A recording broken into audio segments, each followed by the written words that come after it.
Bonjour à tous, donc bien évidemment là je n'en peux plus, je suis au bout de ma vie. J'ai les nouveaux Diecast Jada à l'échelle 1/32e. Énorme coup de chance, pour une raison inconnue, ils sont sortis en Allemagne avant tous les autres pays. Je les ai achetés sur le site Todicom à 12 euros pièce.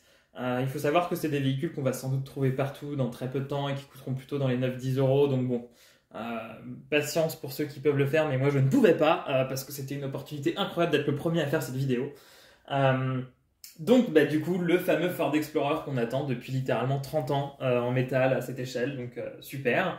Et la Jeep Gladiator, grosse surprise, parce que c'est un véhicule très complexe en plus, donc incroyable. Bref, on perd pas trop de temps, regardons déjà le packaging. Donc c'est bien évidemment la boîte anniversaire, le fond avec les palmiers comme en 93, le design qui rappelle bien évidemment le Ford Explorer, et un petit détail qui est très cool, c'est derrière, vous avez en fait les petites bordures jaunes avec les crânes de dinosaures, exactement comme la brochure de Jurassic Park. Donc honnêtement, déjà rien que la boîte et tout, ça claque d'une force monumentale, on adore. Maintenant, si on regarde le véhicule, alors j'ai eu plusieurs déceptions, je ne vais pas vous mentir. Première déception, la calandre du coup qui est noire, sachant que la partie du pare-buffle et de la calandre, c'est même pas la même pièce. Donc clairement ça va s'appeler repeinture directe. On avait une antenne, ça c'est un truc qu'on n'avait jamais eu sur les Explorers, et ils en ont mis une, mais pas de l'autre côté, alors qu'il y en a deux dans le film. Petite déception.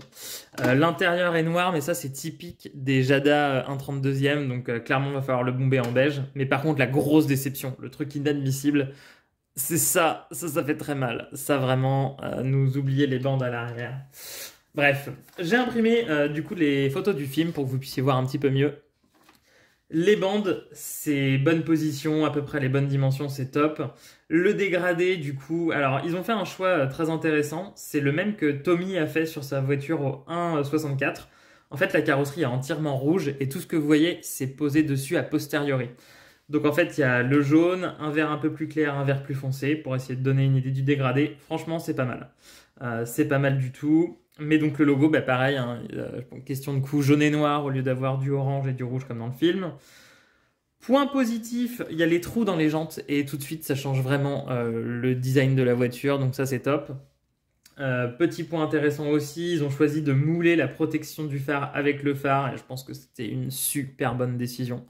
Donc ça on adore. Si on regarde un peu le capot maintenant, donc pareil, hein, on a un logo jaune et noir uniquement alors que dans le film il y a du rouge, il y a du blanc. Bon, c'est un détail, je vais pas mourir pour autant. Par contre, les bandes, elles sont hyper bien faites. Genre, c'est abusé tellement elles sont bien faites, ça j'adore. On n'a pas souvent l'occasion de voir les bandes très bien faites sur le capot et tout, donc là c'est top.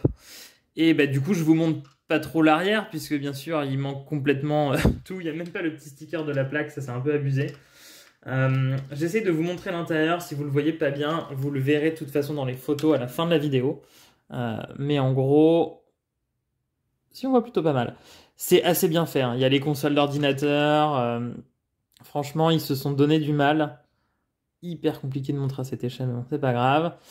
Donc voilà, franchement, ça c'est cool. Donc clairement, il va falloir le repeindre en beige. Et je pense qu'honnêtement, il n'y a pas grand chose à faire. Ajouter les bandes rouges, repeindre la calandre en vert et l'intérieur en beige. Il n'y en a pas pour 3 heures non plus. Ça peut se faire à la bombe. Enfin, sauf les bombes, les bandes, pardon. Petit point aussi sur ce véhicule. J'oublie ce que je dis. Ah oui, il n'y a pas les peintures des montants de fenêtres en noir. Et honnêtement, je trouve que ça choque pas du tout. Donc clairement, je vais même pas m'amuser à les repeindre, hein. Alors que je l'avais fait sur la Mattel, mais là, franchement, c'est vraiment top. Globalement, vu le prix de la voiture et le niveau de détail, pas de quoi en faire des caisses non plus. C'est assez incroyable. Je vous compare avec la Jeep, que vous avez sans doute déjà chez vous. Normalement, j'imagine que oui. Donc ça va, la Jeep est un peu grosse, mais franchement, ça fait le job. C'est vraiment top. Donc beau travail de Jada là-dessus. Hop, laissez-moi rajouter un petit peu de luminosité, voilà, c'est quand même mieux. Et donc le véhicule surprise que personne n'attendait, etc., c'est la Jeep Gladiator, incroyable. Donc le packaging tout d'abord, classique de Jurassic World Dominion. Donc on a bien évidemment le T-Rex avec le panneau, les petites zones avec la couleur ambre. Bon, ils n'ont pas réinventé la roue, en même temps, il n'y a pas besoin de le faire, quoi. Et donc cette Jeep, regardez-moi le niveau de détail. Moi je suis absolument bluffé.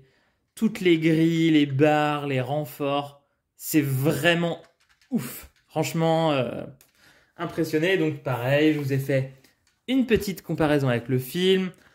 On retrouve la boîte orange qui est bien peinte. Les autres accessoires sont plus ou moins détaillés. Il en manque certains, mais honnêtement, c'est beaucoup trop petit pour se permettre sur ce type de prix de faire beaucoup de détails. Mais déjà, c'est vraiment incroyable.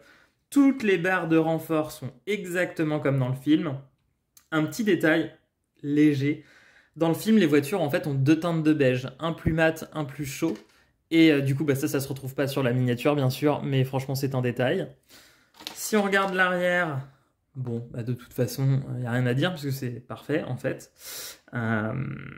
Et par contre, l'avant, mais travail de dingue, on retrouve vraiment tous les éléments. Donc, on a bien le treuil, on a bien une première barre de LED juste avant la grille qui protège le pare-brise, on retrouve les deux autres barres de LED au-dessus. Il y a même les petites caisses vertes au-dessus, qu'on retrouve dans le film, juste là. Franchement... incroyable, incroyable, ce véhicule il est fou.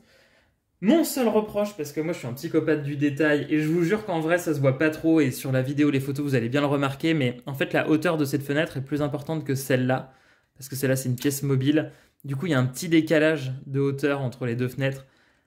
Bon, en vrai franchement ça se voit pas trop, et une fois encore, la caisse est incroyable. Ce qui fait que grâce à nos amis de chez Jada Toys, on a quand même déjà 4 véhicules plutôt grave stylés des films Jurassic. Alors maintenant, on peut juste prier pour avoir les autres versions de la Jeep, d'autres Mercedes de Jurassic World, pourquoi pas le blindé de Textron aussi. Mais en tout cas, travail de dingue, prix de ouf. Donc je sais que la plupart des gens qui regardent cette vidéo vont se dire il faut absolument que j'achète la Ford Explorer. Et clairement, vous avez raison. Honnêtement, même sans repeindre les petites bandes derrière et tout, franchement, elle en jette. Donc, bon,